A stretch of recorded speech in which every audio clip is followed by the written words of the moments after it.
President Donald Trump drops the rigged 2020 election info bomb at the World Economic Forum 2026. Strong borders, free and fair elections, and honest news media. People will soon be prosecuted for what they did in the 2020 election. Trump is going into the globalist den of snakes and saying this is a huge step forward for justice and election integrity and honesty in our elections. Have started if the 2020 U.S. presidential election weren't rigged. It was a rigged election. Everybody now knows that. They found out. People will soon be prosecuted for what they did. It's probably breaking news, but it should be. It was a rigged election. Can't have rigged elections. You need strong borders, strong elections, and ideally a good press. I always say it. Strong borders, strong elections, free, fair elections, and a fair media. The media is terrible. It's very crooked. It's very biased, terrible. But someday it'll straighten out because it's losing all credibility. Think of it. When I went in a landslide, a giant landslide, won all 7 swing states, won the popular vote, won everything, and I only get negative press. That means that it has no credibility. And if they're going to get credibility, they're going to have to be fair. So you need a fair press. But you also need those other elements. Donald Trump went into the World Economic Forum, the globalist den of scum and villainy, to basically say, you know what, the election, it was stolen, it was rigged, we have the evidence, it's unavoidable now. I have all the facts, I have all the information. I've got Maduro now. Maduro's going to be squealing like a pig, squealing like a little pig, he says. Little piggy Maduro. But see, folks, this is the thing that people fail to understand when we have a conversation about honest elections and election integrity. People say, oh, we free and fair, the gold standard of elections. We have the gold standard of elections here in Colorado. And all of these other states, whether they have mail-in ballots or no voter ID requirements, all of these things. America is one of the only states that allows this lax scale of election voter information. What Trump is, he's I don't want to say he's begging the question, but he's basically priming the world's palate to a larger bombshell of information or bombshell action that's going to be taking place here. Put on your tinfoil hats, but this might just be a theory I'm just cooking up right now. I'm just riffing, folks. I'm not trying to defend Pam Bondi's inaction right now. I'm not trying to defend her media on Fox News and her talking a big game and doing a whole lot of nothing for the last year, but maybe, just maybe, there might be some credibility if we actually get a Loctite sealed case, a 100% infallible argument against those responsible of the election interference. I'm talking about George Soros. I'm talking about the funding through open societies. I'm talking about him networking with secretaries of state across the country. I'm talking about Dominion voting machines with Smartmatic working with Venezuela. I'm talking about a large network of a multi-year process, a multi-election cycle process of election rigging and election thieving. And this is what they've been doing for a very long time. And the 2020 election is paramount and pivotal to this narrative, to this conversation.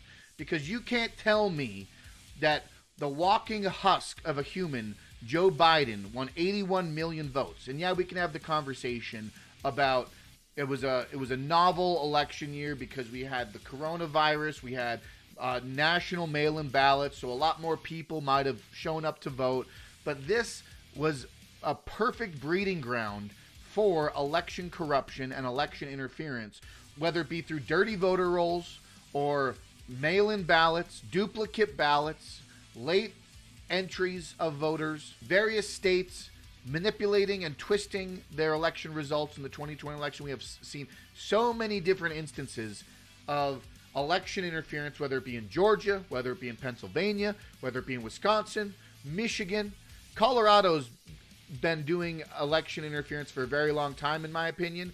So they've gotten very good at hiding their tactics and hiding their strategy, using these electronic voting machines, using the software systems that Tina Peters had a pivotal role to play in exposing how the trusted build manipulates Colorado elections in red counties, particularly.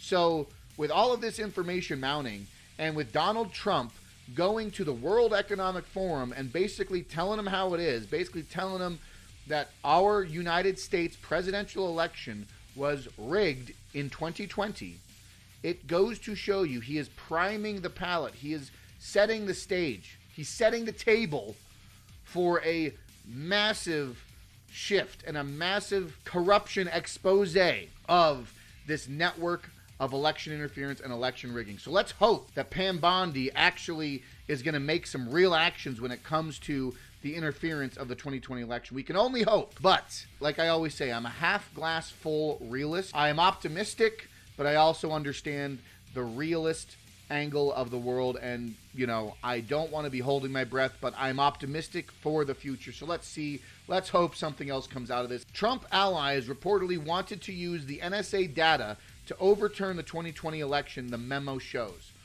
Little known rumors started circulating in intelligence circles in 2022. Trump had full NSA analysis done of the American election systems before leaving office in 2020. He could not act on it. They blindsided him and he was beat. But we knew he kept it. And now his action speaks louder than words. I do believe that this ties with Venezuela, Smartmatic, Dominion, Sequoia Systems, Soros-funded Secretary of States, and dirty voter rolls. All of this is connected. All this ties to the same conversation. Trump being asked a question regarding Maduro insecurity and regarding the Venezuela involvement in the 2020 elections. Let's take a listen here. Spoke earlier, Mr. President. You've been hearing from allies. Thank you. Thank you so much, President Trump. Kara Kastanova from Lindell TV. And you spoke earlier about the 2020 election. Now that Maduro is in U.S. custody and he was criminally charged, has any more information emerged that you could share with us regarding Venezuelan election software and Venezuelan ties to tampering with the 2020 election? And would you consider speaking to Maduro personally in prison in New York to get some answers on Venezuela's involvement with the 2020 election? No, I don't think I would be doing that. I think my lawyers would be very unhappy if I did. Yeah, they've learned some things. Please.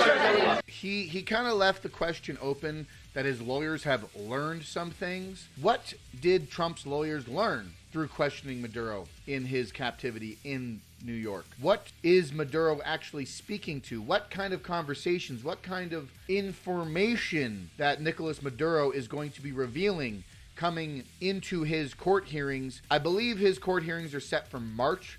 First week of March. We will keep a close eye on how Maduro responds and how Maduro opens up when it comes to Venezuela's involvement, Venezuela's entanglement in the 2020 election, whether it be through Smartmatic Systems and Dominion and Sequoia, or how the process in which Maduro rigged his own elections that could mirror into the conversation regarding the 2020 election here in America. So I do believe that Maduro has a very pivotal role to play in this expose of election interference here in America.